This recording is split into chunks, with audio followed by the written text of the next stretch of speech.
The final war is over. Its architects forever entombed in melted glass and steel. I watched the efforts of our species dance away on the radioactive wind. Civilization retreated by millennia.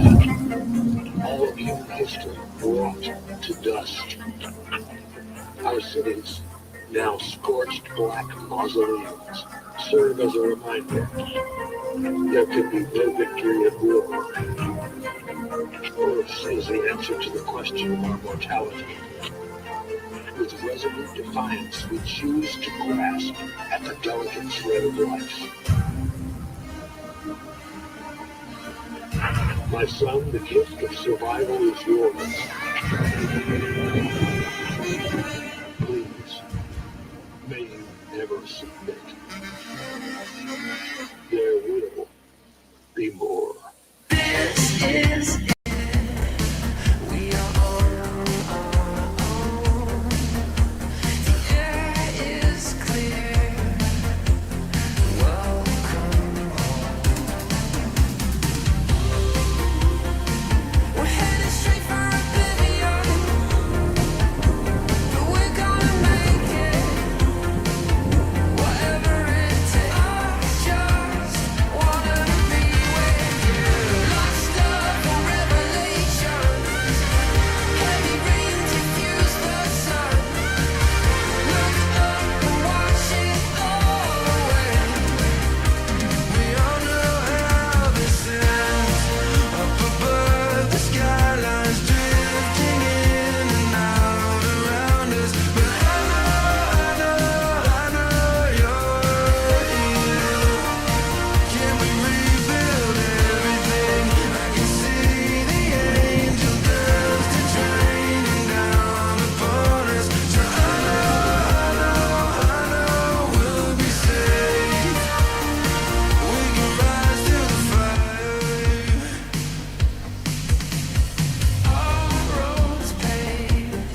Herzlich willkommen zurück auf Schalke America. Jack is back, so am I.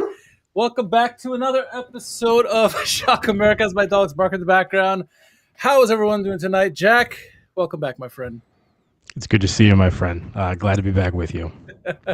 Good to see you. We've both been away from the podcast and everything else. Lots have gone on in our lives. Don't even necessarily get into that. I've talked about why I was gone. So if you want to know what that was, you can go back and watch the last episode of the podcast and talk about that. But all is better now. How have you been? I'm well. I actually got engaged briefly after we started our hiatus, so that's my big life announcement. So all good on that front. But yeah, glad you're back and things are improving, and yeah, looking forward to talking some Schalke tonight. Yeah, we're gonna congratulations again. We got stuff to talk about Schalke. Get the rundown here. Rundown for tonight. We're going to talk about the match review, obviously, of the game that was against Greuther Fürth. An interesting game, to say the least. We'll talk Hanover fans. They're in the news about, Schalke's interested in them, as well as the police. So we'll get into that.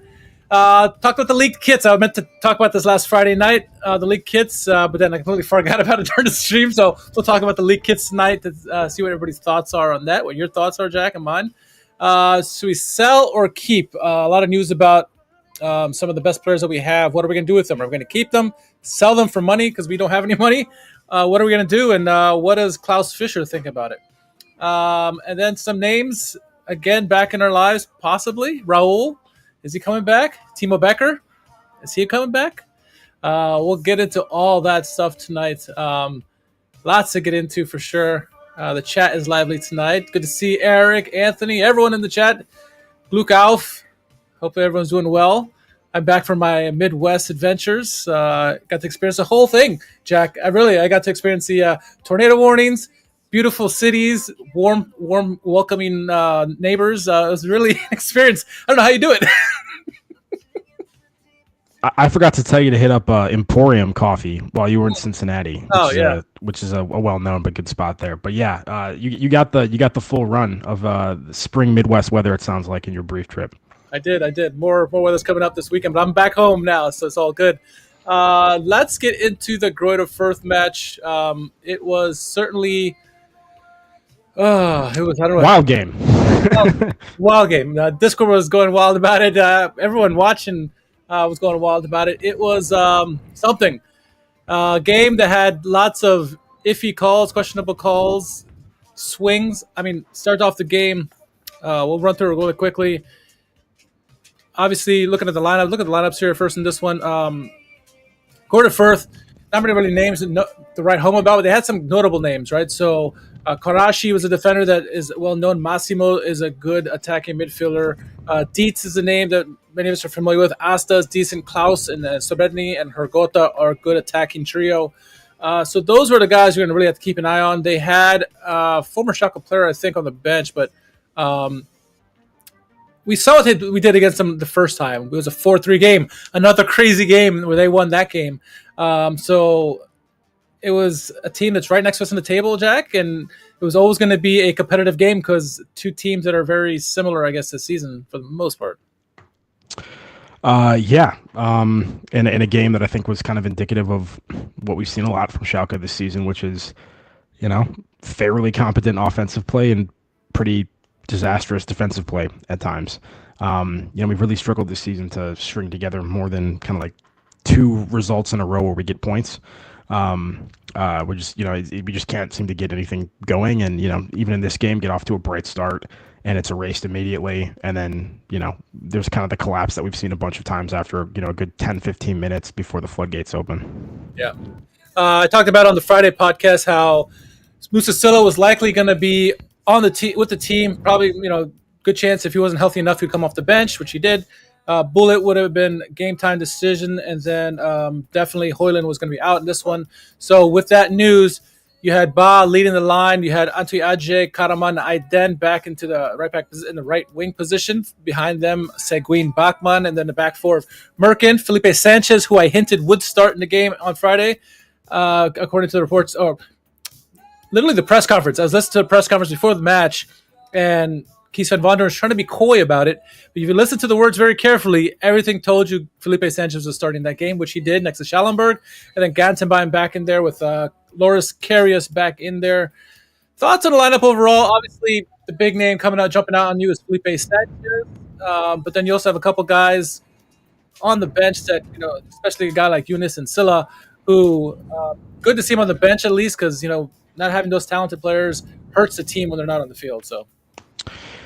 Yeah, absolutely. I mean, in terms of the actual team that started, I think I agree with you. Sanchez is far and away the most notable thing. A player that we acquired start of the season who we really haven't seen much of at all. And I think the expectation going into the year was that he was going to be more of a presence. I mean, at least kind of like on a rotational basis, if not actually legitimately competing for a starting place. We just haven't seen that at all. So yeah, big there. And I think that was a discussion point, especially online and some of the discourse with like post game commentary and everything afterwards was that particular inclusion. But yeah, to your point about the bench, good to see Silla and Younes getting to a place where they can hopefully get some more minutes and break back into the first team now that they're healthy, because I agree both those players are hugely important. We saw what Musa Silla did first half of the season after going and spending the big bucks relative to our current financial situation this summer, whatever that was, 2-something million, how the mighty have fallen. And then of course Younes, who we talked about, not a signing that I was particularly optimistic about coming into the year, and has proved me wrong, I think, pretty consistently this season. I've really liked what I've seen from him and what he can do for us, particularly in the final third, and instant impact in this game when he came back on. Yeah, involved in both the goals. Yeah, he absolutely was. And I thought about listening to, or when I was kind of like making a preview of the game, both I thought Barkok and Younes, I didn't think they would get a start in the game, but I thought they needed to feature just because I think both have obviously a skill set that we need. Younes is talented. Barkok is as well. He got the penalty in the game against Groningen where we won that friendly. But I thought, we needed to see guys like that, and certainly Silla, get him back in there. And then whenever Bullett's healthy enough, you need to get him in there. So the game started off rather interestingly. A turnover, a poor pass behind by the Gordon Firth defender. Tries to give it back to his goalkeeper.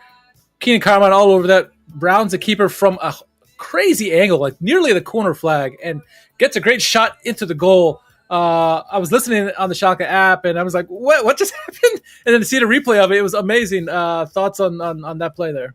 It's kind of the definition of like the Karaman goals, where he scores these goals that are like more difficult than you expect him to be able to pull off sometimes, just for like the caliber of player he generally is. And yeah, this was a very strange one to start, especially because it wasn't like a blind back pass or something.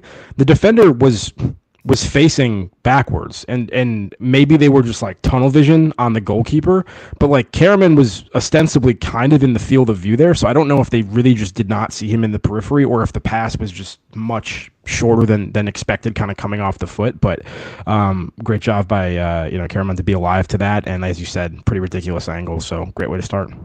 Yeah, an absolutely great way to start in that one. But almost immediately, and I had to like do a double take, and that, I think I even tweeted in or message in the Discord chat, because like almost within a minute, a response by Gordon Firth where they come down, they do a nice pass in the backside. Mehmet Aydin really wasn't paying attention. I don't know what he was doing. Left the guy wide open, and a great diving header to get past Loris. Maybe Carrier should have saved that. But immediately response by Gordon Firth. I think there was a question, maybe offsides, but it wasn't offsides. It was a good goal. Gut punch after such a great way to start the match.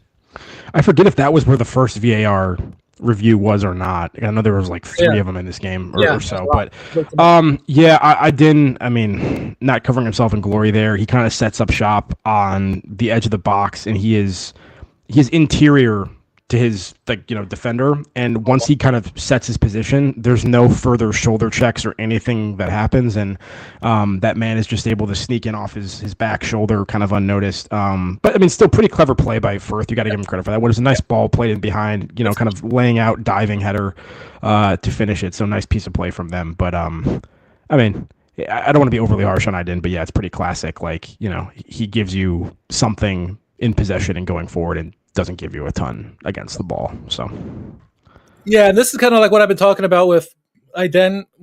He's at the right back position, he's not as good because obviously the size hurts him very much. So, and then when he's in the attacking sense, lately he hasn't provided much. And it seems like of the starting 11 prior to this game, he was the weak link because it seemed like he wasn't as consistent as everybody else. He wasn't providing as much upside as everybody else. He was consistent, right? It wasn't like he was bad or anything, but he wasn't really providing offensively much, here and there glimpses, but that's it. And so my argument was that when Silla comes back healthy, Silla takes over the right wing spot, keep Ba in the game because Ba has been producing and he's been pretty good matchup with Karaman up top. And so don't want to mess that up. And then Antu Ajay is doing, honorably over there without, Eunice or anybody else or more on the left-hand side. So, yeah, I see that, defensive play there, even though he should be able to check that and block that or not allow that to happen. Didn't allow it to happen. Good finish by them. So they Greuther first back in the game immediately. The crowd was lively into it. And didn't take much longer. It was, 10 minutes, 15 minutes later. Ball goes into the box. Greuther further attacking. It gets to, I forget what player it was. I don't know if it was Massimo or who. He does this move on Paul Seguin. Penalty's called. Everyone said it. There's no penalty there. The announcers I was listening to said there's no chance it's a penalty. They brought in their own referee specialist on the German stream I was listening to. They were like, no, there's no way it's a penalty. Went to VAR. It's a second or third check or second check of the game at that point. And somehow, Jack, they called a penalty. What the hell was that? I mean, that was bad. I mean, the whole play is just incredibly frustrating, from the get-go because we kind of have a guy that runs on there, and he's in like the left side of the box. He kind of gets himself too deep and sort of, to get himself out of trouble, just kind of like plays this kind of wild cut back across the box, but it's kind of awkward in terms of the momentum of one of our guys is. And so, like, I think Sanchez, probably that like wasn't able to get back and stop it, but one of their players like either missed it or kind of like half dummied it as well, and it finally falls top of the box. Seguin tries to close it down. Look, apparently what they're saying is that he stepped on the planted foot of the first player as he was passing him by. Watching that even on the replay, it's almost impossible to see. I'm not saying it didn't happen, but like, I couldn't see it, and there's basically no other contact whatsoever on that challenge. And he was also bailing out to make that pass anyway. It wasn't like Seguin came in with a reckless challenge, and so the guy passed the ball to like avoid that challenge. Like, he was already giving up the ball. The other player was still able to get the shot off. So like, for that of all things to be a penalty that gets called to us, I just feel like it's classic. Like the most like minuscule things we get punished for somehow. Like that's not remotely an egregious penalty. The contact is like basically invisible to the naked eye, and pretty minimal if it exists at all. So like, look, I'm not saying the guy didn't stand. Overreaction. I've seen referees punish guys for overreacting, even if it was a penalty. And this is a clear overreaction. I mean, like, he acted like he died there. I mean, well, of course. I mean, he grabs his right knee and his like left like shin, which is, I mean, neither of those body parts was the afflicted part at all. And like, I mean, yeah, it's classic soccer stuff. I mean, this is gonna happen. Everyone's gonna try to sell an act, and it's nothing to be surprised about. But just like, I mean, once again, like, how minimal and marginal can you possibly get? Yeah, I mean, for that to be overturned on the basis of a VAR decision, I think is kind of harsh. Yeah, absolutely. And then, so they step up for the penalty kick. I don't remember if it was Massimo again. I don't remember who it was going for the penalty kick. I'm listening on the radio, saw the replay after. Loris Karius makes a great save. This is what I talked about this on last Friday, which I'll ask you about Hecarin versus Karius. But the one thing about Karius, in my opinion, is his reaction saves are better than Hecarin. And this is a prime example. He made a great stop, not only the first shot, on the second rebound. Now, could have done better on the rebound, right? I'm not going to say he couldn't have done, but two great saves. Nobody really helped out. Merkin was kind of like just chilling, like taking his time coming to the box.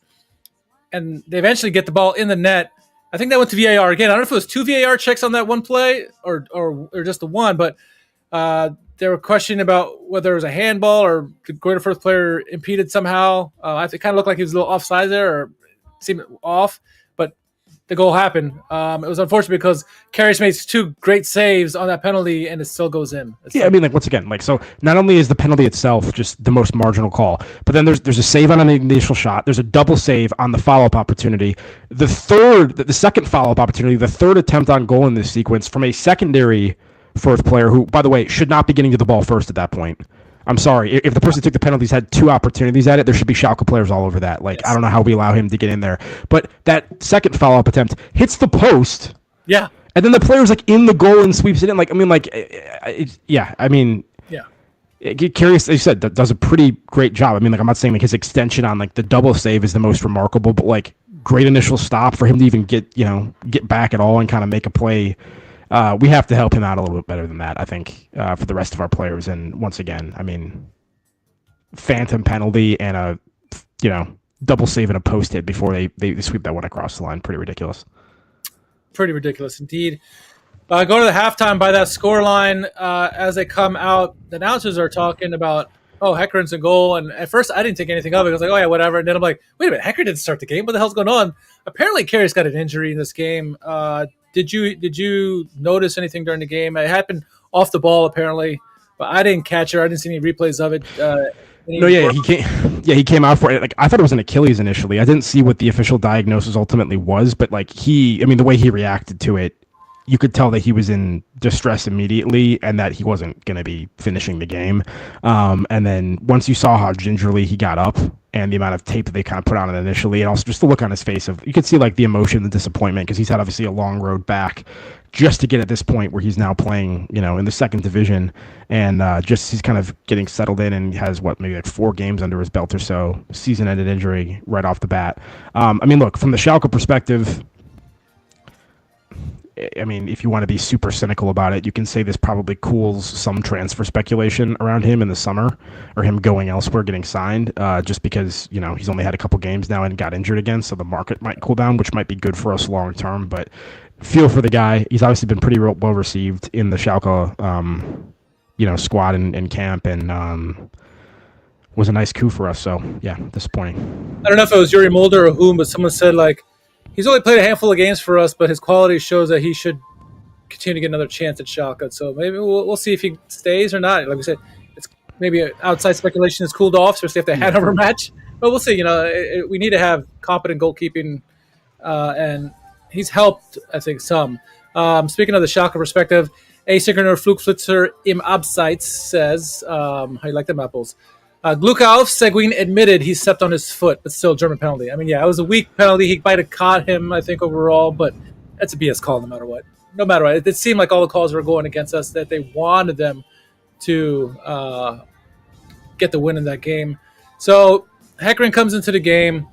Let me just say one other thing too, because this is what bothers me, because this is what happens far too often with this team. I don't know what the issue is, but like the first 10 minutes or so of that game up to our goal, we were playing pretty well. I'm not saying we were like dominating, but I think we had slightly probably the better of that first 10 minutes, looked very competent, score early. Then when we concede immediately, basically the rest of that first half, except for maybe the last 3 or 4 minutes in stoppage time, was like one-way traffic pretty much. Maybe not in terms of possession, but in terms of like meaningful possession and actual opportunities created. And I just don't understand how that can change. Like, I'm not saying there aren't momentum shifts in the course of matches, but like for us to concede and then just collapse like that, and instantly it's like 2 goals and like nothing to show for it for the next like 25 minutes of play, where we just look terrible. It's just really frustrating that we can't calm things down a little bit quicker. And the second half was much better, like overall, like not just in terms of the late comeback, but the play on the whole was better, and we provided less chances and whatnot. But just the collapse after the first goal in the first half is ridiculous. It absolutely was. And we used to see that this is a historic problem for Schalke. I mean, Gerards talked about it when he first joined Schalke. Like, it just seems like every time they give up a goal, heads drop and, things go. So it's been a continuation of stuff, and it's a whole thing about us, I guess. We got to figure out how to solve that. Obviously, Kies van Wanderen hasn't done that yet. But we come out of the second half, obviously new goalkeeper there. And similar issues to what we saw in the first half. Poor defending, especially at the end there, poor defending. And Dennis Srebny gets a goal in the 54th minute. I mean, it's a rocket of a shot, but I mean, he shouldn't have got that opportunity in the first place. It's like, just the marking wasn't there. the defenders are watching the guy who's offside instead of the guy who's the trail runner who got hit perfectly with that pass, and then he gets a good shot off away and past Hecarin. I don't know if do you think Hecarin maybe could have got that save, or do you think it was just too good of a shot that he wouldn't have got that? I mean, like, you can argue that Hecarin could have done a little bit better, but like fundamentally, I mean, the guy was getting kind of thrown off balance, but it was still pretty close to a 1v1 off of a very quick counter.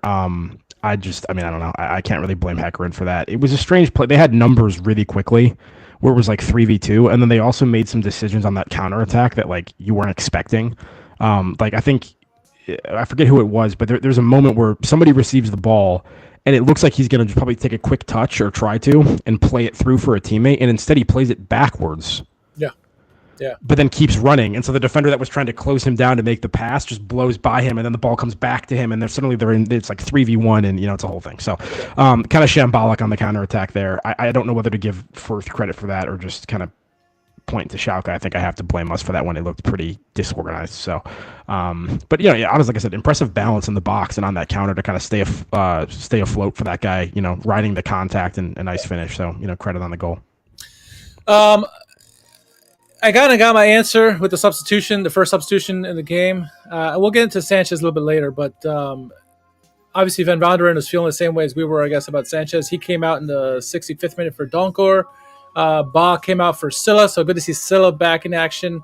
And really started seeing the play getting better. Younes would come in about 5-10 minutes later for Antuyaje. And within 10 minutes of his arrival, Amin Younes is on the right-hand side of the box, makes a move. Not really known for his left-footed shot, but got a nice left-footed shot into the far corner. Scores a goal. Suddenly we're back in this. And it's funny because just before the substitutions happened, I was like, 3-1 already? Like, we're not playing well at all. Like, I'm just going to turn this off. And I was like, no, let me just hold on a little bit. Let's wait. And sure enough, it started turning around. Younes get the nice goal there. Good by him to get the separation just to create the shot, and then putting in his weak-footed shot and past the keeper. I thought it was good. Shout out to Barcock for the assist as well. Yes. And yeah, kind of a weird play for Firth. They somehow had like 3 or 4 people kind of almost closing down that ball, and he needled a nice ball kind of in between that line into kind of a one-on-one with a pocket of space for Younes, and then Younes kind of dragged it from his right foot to his left, and the thing, he just takes it early. That's the thing, is once he gets it to his left foot, there's not like that secondary steadying touch where he puts the head down and that gives the keeper time to adjust and get set. It's switched to the left, and then right away he's getting it, and it's a nice finish, and keeper can't get over to it. So I'm not saying that's like Younes's bag generally, but nice finish from him. And then, like I said, he gets involved later in a minute too. So I love having him back in the lineup. Yeah, and to go back to past points that we've made in the podcast previously in the past is that he's probably the only guy on the team who can do this. I mean, that has that instinct where he can make a move and shoot early versus everybody else is going to get open and then try to set up their shot perfectly. And by that time, it's too late. Either the defender's there or the goalkeeper is set. And so Younes, with his skill set, able to get that shot off and then is on target in the goal. So 2-1 at that point, or 3-2 at that point. Back in the game, momentum fully on our side, but it was, 6 minutes before the end of the game? I figured stoppage time was coming. I was hoping to get 5 minutes. We got 6 minutes of stoppage time. And finally in stoppage time, after a lot of near chances. Yeah, used about all of the stoppage time. We did. I was getting worried there for a minute, but I don't remember if it was Merkin or Donkor or who made that crossing over the top. It went over everybody, but Silla does what a good poacher should do or a good striker should do, play that back post. Someone has to cover that back post, and a good striker will do that. Sure enough, he did. He puts it away. He scores the goal. You see, I think it's Barcock behind him. Immediately look at the line ref, and they call offsides, right? And then they go to VAR to check it. No offsides. Good goal. Game tied. Great. Good to see Silla. See Godzilla back, get a goal like he did. See Younes get a goal as well. I thought that was huge for the team and for both of those guys. Yeah, it may have been Seguin actually that played that cross in from that side. But yeah, like Younes played it out to him. He whipped it in, and then I think it was Karaman with the assist right out the header in the center of the box. But yeah, to give your point to Silla, like it's pretty basic stuff, but like that's when you know you have a striker that has reasonable instincts and movement around the box. Is like he's kind of on the fringe of whatever that scrum is, sort of centrally, and he realizes like okay, if the ball even comes here, like, I'm not getting this. There's 4 people in the way here. So he just kind of peels off the back of it. And then, wouldn't you know, whether it's flicked on header or a shot, it looked more like a shot to me from Karaman trying to flick it towards the back post. But still is there to clean it up, stays on side. And yeah, fortunately the VAR got something right at some point.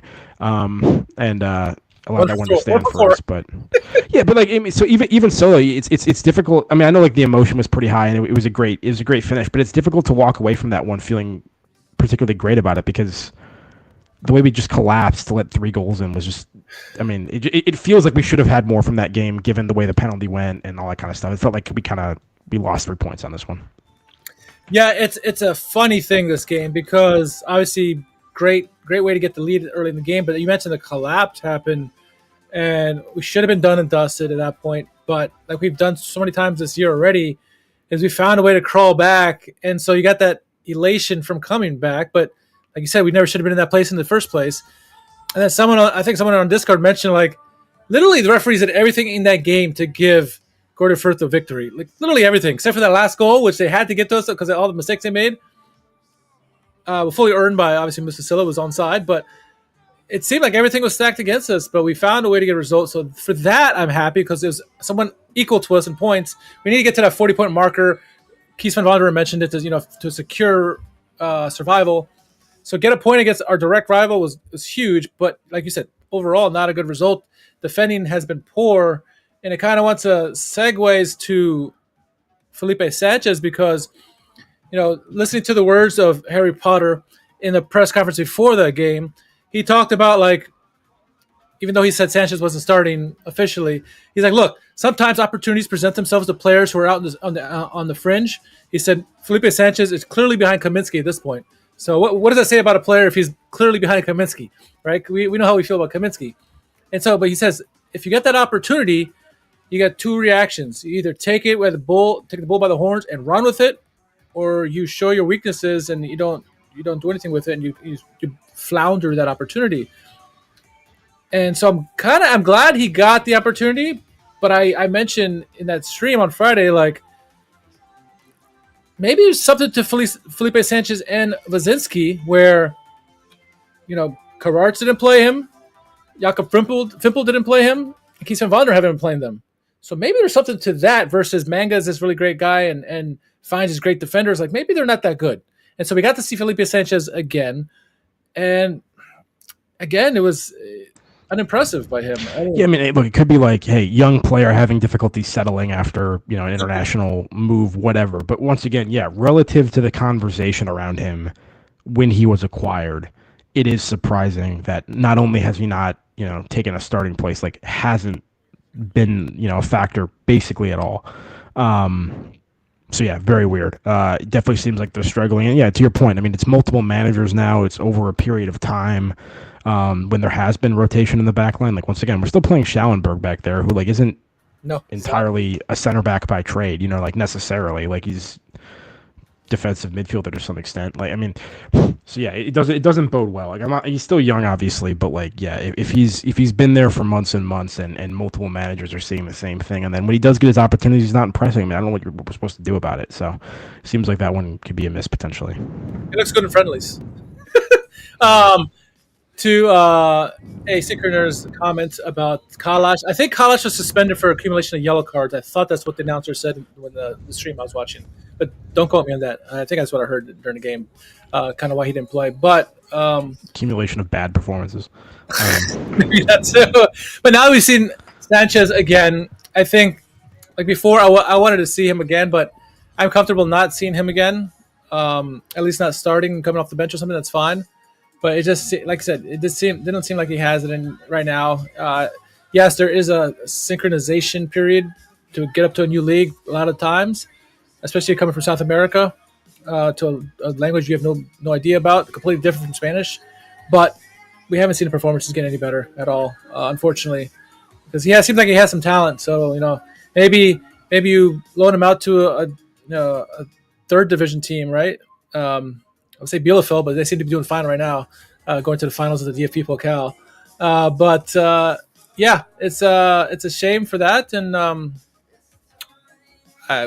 we have to address the center back going into the off season. But He strikes me as a Sandhausen player. What do you think? Kaminsky was suspended. Oh, very good. Yeah, he could be Sandhausen. You know, the Katuchus of the world and all the other players we've sent to Sandhausen. Was Haji ever at Sandhausen for a bit? He was. He was. Yeah. I'm pretty sure he was. Tearing it up in England now. That's right. All right. So where does that put us in the table? I guess I can share my screen now. That's not the table right there. Here's the table. Carolyn are in first place now after the results from the weekend. Hamburg still in second and Kaiserslautern third. But we remain in 11th place based on head-to-head goal differential against Gordon Firth. Look at that, minus 11 goal differential. We only have minus 3, which is kind of crazy. I thought we were bad, but they gave up a lot of goals. They scored a lot of goals. Hey, top five goal tally, top 5 goals against, mid-table, minus 3 goal difference. Sounds about right. I mean, that's what it is. Yeah, I mean... Yeah, that's true. We got some games on the horizon. We'll winnable games before the gauntlet starts. We saw the gauntlet at the end of the first round, but we got Eintracht Braunschweig coming up. Oh, excuse me, I'm looking at all the games. This weekend we got Ulm, certainly winnable. It's on Sunday at home. Early game there, and then they don't even have a crest on Google. We got to pick up 3 points. I mean, come on, they don't even have. And then regular last, we got to beat them too. We got to beat those 2 teams.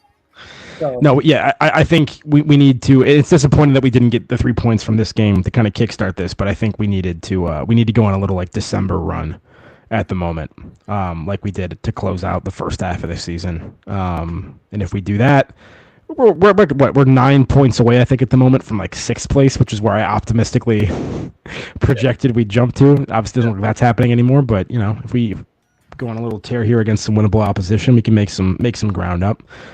It's really that 7th through 9th place that you're pointing to right there, where they're all very close. You know what I mean? So if we can, the problem is we're just too far back at that. If we can find a way to catch that pack, or the back end of that pack, it'd be interesting close to the season. But yeah, not optimistic at this point. The little bit of form we thought we found under Keys has fallen off and kind of been replaced by that inconsistency that we've been used to all season again. So it has. And it kind of really the crux of all that came from that Hanover game with the inexplicable.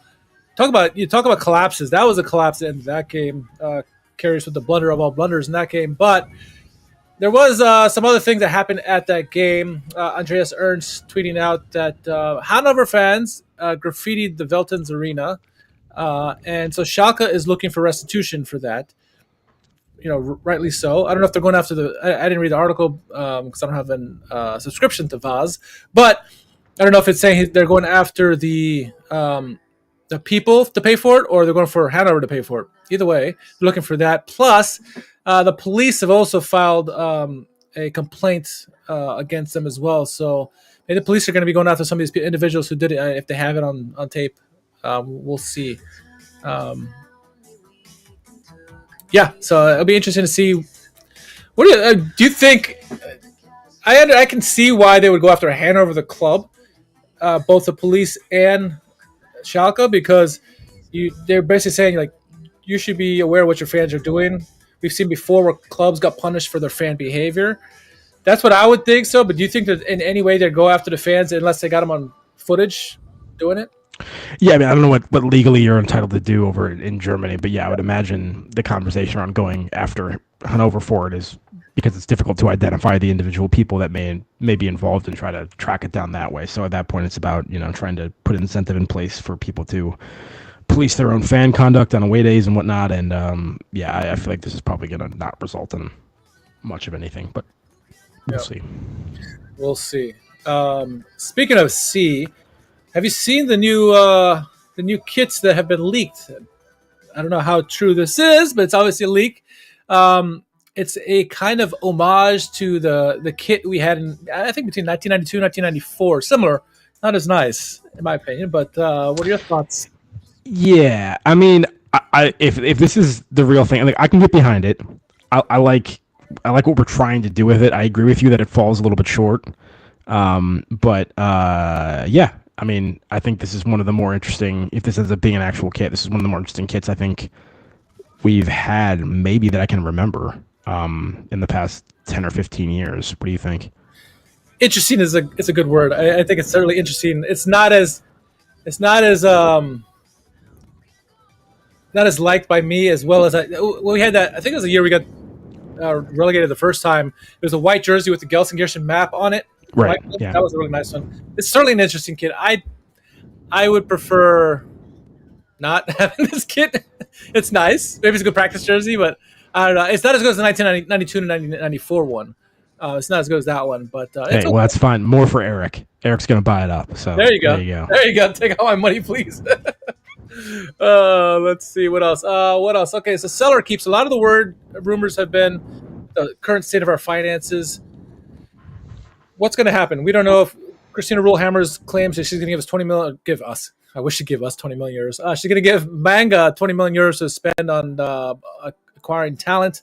But the question is, do we have to sell players to keep ourselves, make ourselves have a good team, right? And so a couple of names that are mentioned out there is obviously Thailand Bullet. Thailand Bullet is who's been sought after a lot. Besiktas has been going after him for a while. While they're not interested in him particularly right now, the sentiment seems to be that people want Bullet. And so Schalke have already said, I think, the rumor is, I don't know if Schalke said it, but the rumor is 6 million euros is the asking price for Bullet. And then on the other side, a name we've talked about for a long time, and we said a lot of times in this podcast, Musa Silla is another name who possibly could face, double digit if he continues his goal scoring. Yeah, I mean that would change it for me. Look, if there's somehow we're gonna take Musa Silla from being like a $2 million something acquisition and suddenly turn that into like 12 or 15, like, okay, then like I understand given our financial situation why we would do that. If this is like turning 2 into like 6, then no. I mean, Bullet makes sense. This is very much in line with Schalke having youth talent that becomes very attractive and that we're able to flip when we don't let them walk for free.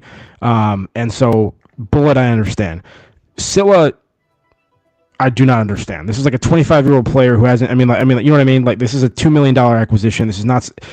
If for some reason his value has somehow skyrocketed playing in the second division just because he had a good half of season, great. Let's capitalize on it. But it would need to be a large number for me to think that makes any sense at all. Especially if, like, I mean, I don't know if that was accurate, but he's talking about Christina Rulehammers, like, oh, we're going to give you 20 million to spend on players, but we need to sell people to kind of make that worth. We don't have $20 million worth of people to sell. Like, I don't know, like, how we're supposed to make up for, you know what I mean? Like, I mean, maybe we do if somehow these values are that inflated. But like, yeah, Bullet, I'm not happy about losing Bullet. Of course, I want to keep Bullet. It's difficult for us to recruit players as it is. So when we have one that's coming through the system, it's nice to be able to like have that big of a contributor that we didn't spend any money on acquiring, at least in terms of like a big transfer fee. But that one at least makes more sense to me. The Silla thing is frustrating. I don't know. How do you feel?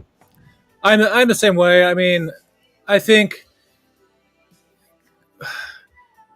I'm kind of with Klaus Fischer. So Klaus Fischer came out and said, like, selling the best talents, like, that's not a recipe for success for the club. Maybe for the player, right? If they go into bigger, better clubs, but like, it doesn't make sense because you're hurting yourself. You got to reinvent yourself. I argued how, Ben Manga, how he's been doing so far, and if you compare it to Rovin Schroeder, which is hard for him, it looks like he's done shit because Rovin Schroeder took shit and made it to freaking gold, and then it seemed like Manga's done nothing. Now Manga's done okay if you don't add Rovin Schroeder. Rovin Schroeder's maybe a meteoric once in a millennium type thing that happened with him. The team that he created, they got promoted instantly. But I think, like you said, unless it's an astronomical price in the double-digit range, why sell him? Keep him if he's happy, right? And he clearly said he's happy, at least with the interview with Florian Plattenberg. He said, they're asked about the contract, and he said, look, I have a contract with Schalke. I need to keep working hard with the team and the club. Schalke's a big club, and I have to help them. And he says, do you see yourself staying with them beyond the summer? And he's like, definitely. I have a big contract. I'm happy here. I'm like you said, he's 25 years old. It's like, if he's happy with his contract and he's producing, having fun, why wouldn't you stay? Why would you sell him? Like, it doesn't make sense to me unless it's something you can't pass up. And if Tillman and Manga and company are able to convince Rulehammers to spend some money, because that's the big thing too, is like, we have not been spending money. And so like, you want us to get promoted back in 3 years. We've done nothing the first 2 years to make it even worthy of promotion. So spend some money. You're going to put Van Vonderen and Manga's jobs on the line because if they don't perform, but spend some money and then get to the Bundesliga and get some money to offset those costs. But we'll see. I don't like selling players, and I hope we keep Silla, unless it's something like you said, mouth-watering. We can't be stupid to pass up. You know.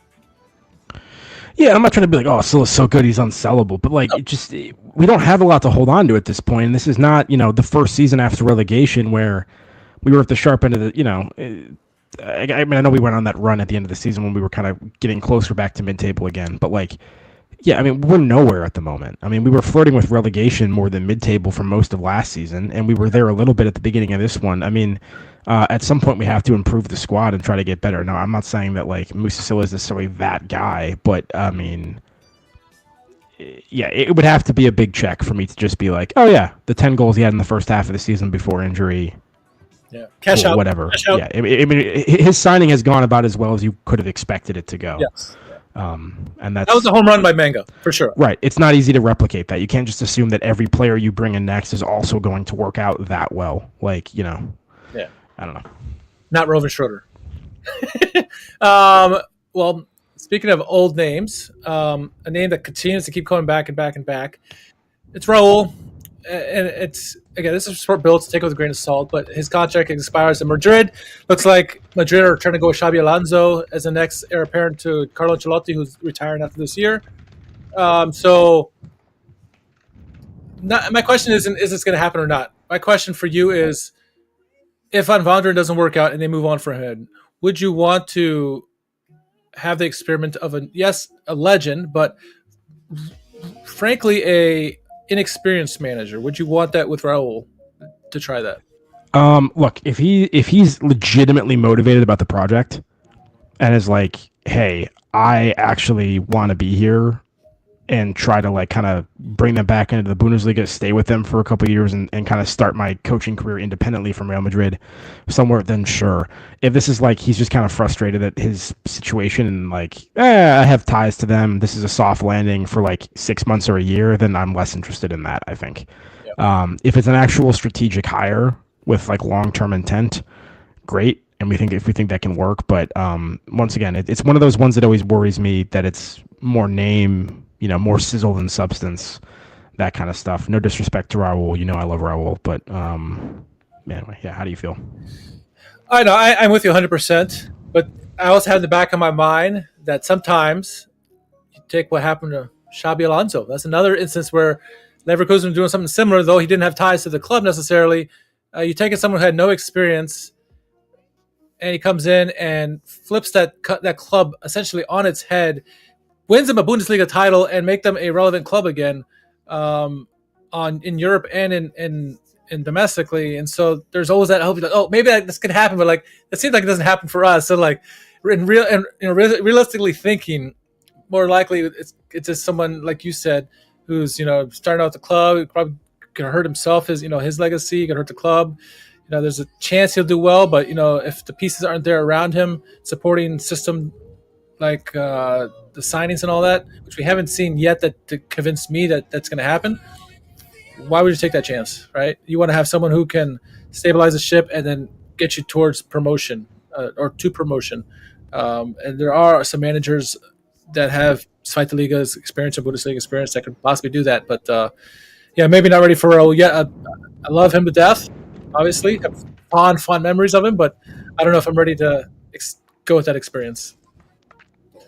Yeah, and like he's not just any name. It's not just like a former Schalke player is interested. Like he's a big. There's a lot. It's not like it's like, oh, there's rumors that Roman Neustadt is interested in coaching Schalke, and you're like, oh yeah. I mean, like, but it's obviously different than that. Like I'm not saying that, but yeah. But do I think he is interested in coming here? No. Do I think financially we can make it happen? No.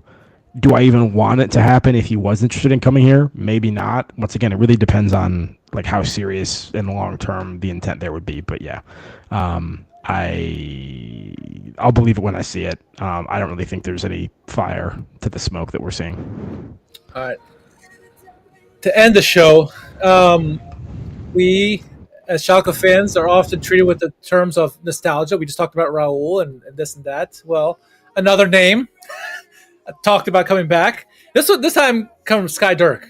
All right, it's a little bit more substance to it than versus Sport Build. But Timo Becker His contract expires with Kiel. His love for Schalke is absolutely evident, right? Talk about the game where last season where they won a game and he flew over to him and Skripski drove over to Gelsenkirchen to watch them and sat in the Nordkurve. I mean, he loves the freaking team. You saw when we got relegated, he was like the only one who was crying on the bench when we got relegated, right? When we won the Zweite Liga, he was in tears from emotion because he's a Schalke boy and he won the trophy with them. So, like, Timo Becker bleeds Schalke. And if he's going to come back and be like a leader figure, which you're trying to say that he could be, that's what they're hoping for. Nothing's been worked out yet, but you know a lot of people are hopeful that's going to happen. And he'll be one of our best defenders, which is funny because we're like people are saying we're happy to get rid of the guy a couple years ago because he wasn't good enough. Now he's gotten better and he'll be the best defender in the club and probably a captain at that point. But he wasn't the worst even when he was here. He was generally.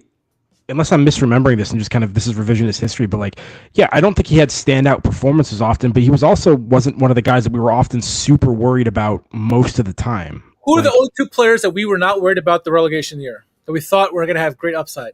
Timo Becker was one. Yeah, and then it was. Now you're testing me. Malik Chow. Was Malik Chow right? Malik Chow. Yeah, him and Chow. Okay, maybe. Take my word for it. Take my word for it.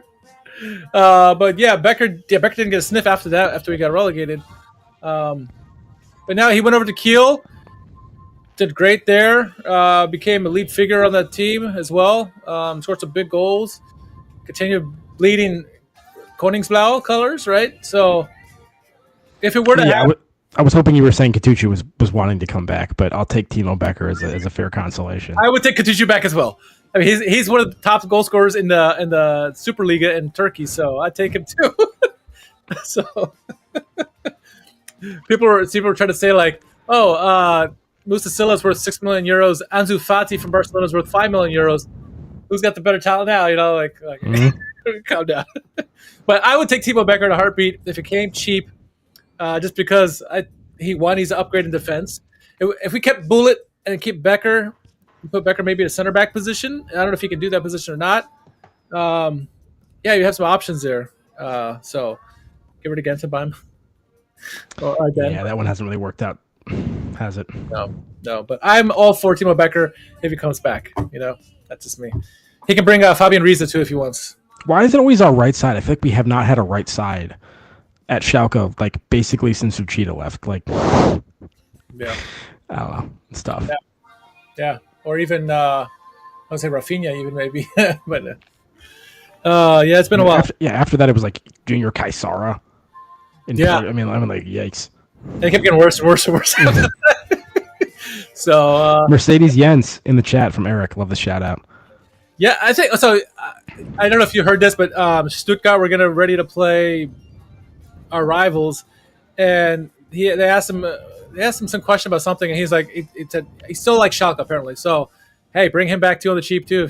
I'll take Mercedes Jens all day. All right, that's it for all I have for tonight. Anything else you got to bring up, or are you good? No, just good to see everyone in the chat tonight. Good to be back with you, Richard. And let's get the next one. Yeah, glad to be back. Next game is Sunday against Ulm. It will not be televised in the States on ESPN Plus, so. We will be sharing the links to the. We haven't done an ESPN Plus game in a bit. I feel like, or not that many recently. It's been a lot of 6:30 a.m. I think the Hanover one was the last one, maybe streams for me. Yeah. But yeah, not good stuff. But as I mentioned last podcast, like you got to play the quality on the pitch has to be good for ESPN to consider it. And when you got the Cones and Hamburgs and the Kaiserslautern of the world, it's gonna be hard to go over them if you're not playing well. So I don't blame ESPN for not putting us, but it sucks. It sucks. All right, Jack. It's been a while. I've tried my best to keep up with your handle when I can, but tell the listeners where they can find you across social media. At JMMangan, JManGAN on Twitter. Very good. You can find me at R_KHARMAN. More importantly, follow us at Schalke America all across social medias, even Blue Sky. But if you're on here on YouTube, make sure you like the video, subscribe, leave a comment if you haven't done so yet. And follow us on Twitch as well because we stream there on Friday nights. Not a podcast, but we just stream a couple hours and talk Schalke, have some fun. So thanks for those who joined. Thanks for those who were in the chat tonight. You got Eric, Asynchroner, you got Anthony was in there as well, a couple others as well. So shout out to everyone, and also those listening on Facebook or watching on Facebook. So we'll catch you guys soon. Enjoy the game. If get on Discord and see if we'll share the link for the game on Sunday if you don't have access to it. And then enjoy the rest of your week and hope the weather is good where you are. Look out.